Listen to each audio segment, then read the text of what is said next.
ముందుగా 2 table spoon oil heat అయిన తర్వాత సన్నగా తరిగిన ఉల్లిపాయలు వేసుకోవాలి. బిర్యానీ ఆకులు ఒక 2 వేసుకోవాలి. యాలకులు, చెక్క వేసుకోవాలి.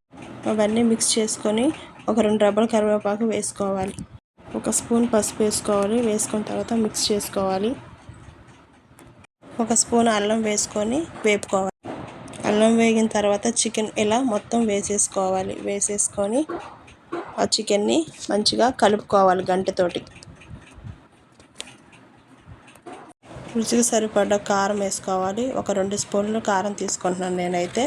ఇలా కారం తీసుకున్న తర్వాత మీకు ఎంత కావాలో అంత వేసుకోవచ్చు తగినంత. 1 స్పూను సాల్ట్ వేసుకుంటున్నాను. అలా వేసుకున్న తర్వాత మూత పెట్టేసుకోండి. మూత పెట్టేసుకొని ఇలా మూత తీసిన వెంటనే ఆయిల్ అంతా పైకి తేలుతుంది. ఇలా గంటతో ఒకసారి తిప్పేసుకొని ఒక హాఫ్ గ్లాస్ వాటర్ వేసుకోండి. వాటర్ వేసుకొని మళ్ళీ మూత పెట్టుకొని ఒక చిటికెడు మసాలా పౌడర్ వేసుకోండి. అలాగే కొంచెం కొత్తిమీర వేసుకోండి. ఇలా నా స్టైల్లో చికెన్ కర్రీ చేశాను. నచ్చితే నా చికెన్ కర్రీని లైక్ చేయండి.